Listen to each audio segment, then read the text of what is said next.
If you've ever told yourself, why can't I just stop thinking like this? Why do I keep overthinking everything? Why do I know better but still spiral? I want you to know something important.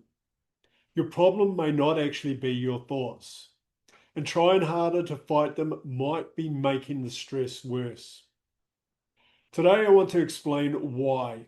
Because once you understand this, it changes how you approach anxiety, overthinking, procrastination, self doubt, and mental chatter forever.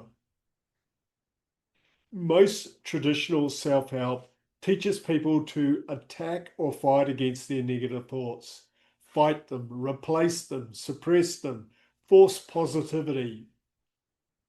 But neuroscience shows something really important.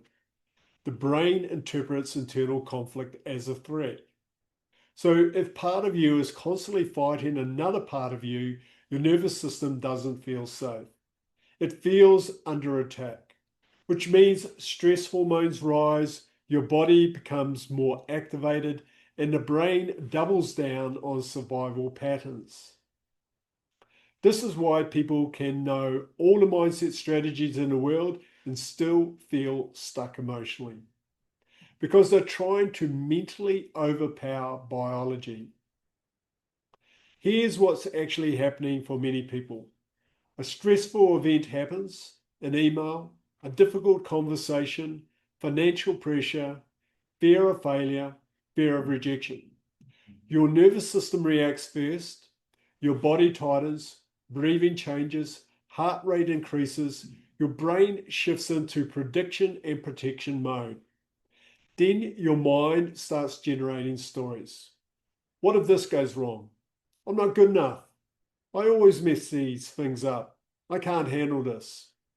The thoughts feel like the problem, but often they are actually the output of a dysregulated stress response.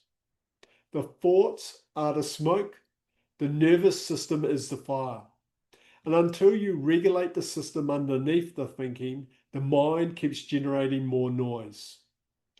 This was something I had to learn personally. For years, I pushed myself relentlessly. High performance, constant pressure, always proving myself, always needing to do more, always striving.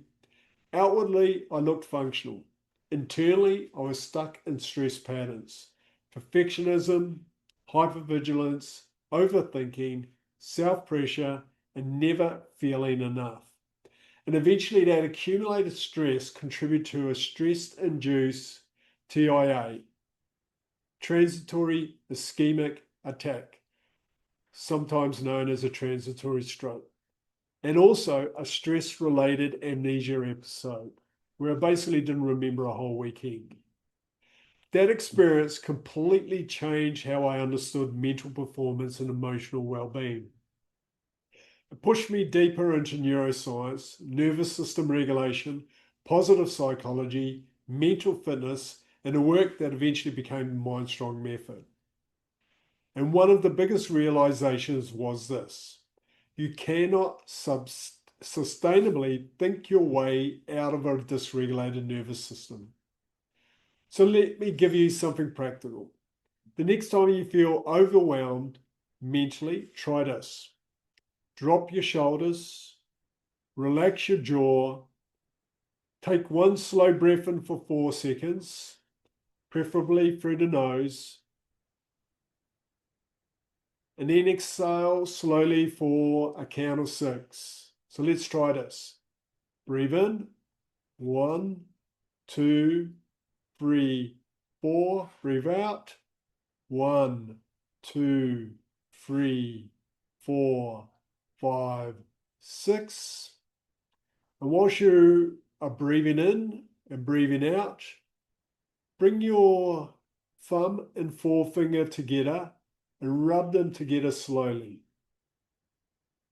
Focus completely on the texture of your fingerprints, not the story, not the fear, not the thought loop, just the sensation of the ridges on your fingertips. Remember to keep on breathing in for a count of 4 and breathing out or count of 6. The breathing is helping to regulate your parasympathetic nervous system. The rubbing of fingers is bringing you into the presence. Let's give this a little bit longer. Just focus on the sensation. What you're doing with this small little exercise is shifting the brain from threat prediction into present sensory awareness. You're interrupting the stress loop physically. And often this creates enough regulation for clearer thinking to return naturally. So when you're noticing your body starting to become dysregulated, when you can feel your chest beginning to become tighter, perhaps you're clenching your jaw, and then you're noticing that perhaps you've got this thought pattern about to happen, then try this sensory interception. So it'll bring you back into the presence. So this exercise is one of many I'll be teaching more deeply in an upcoming live masterclass. So exercises to regulate your nervous system using breath and touch, and then grounding exercises to bring you into the present. So this masterclass is called the Silence Your Mind Chatter. How to break the hidden stress loops fueling negative thoughts, anxiety, and overthinking. So during the masterclass, we'll explore why negative thoughts keep repeating, why mindset advice often fails under stress, the neuroscience of mental chatter, how to interrupt the loop in real time, practical tools for calmer, clearer thinking. So this is not about becoming positive all the time. It's about understanding how your brain and nervous system actually work so you can stop being controlled by automatic stress-driven thinking. So if this sounds like you, then the link is in the details below. And if this video resonated with you, leave a comment and tell me what is the biggest form of mental chatter you struggle with most. I'll see you in the next video.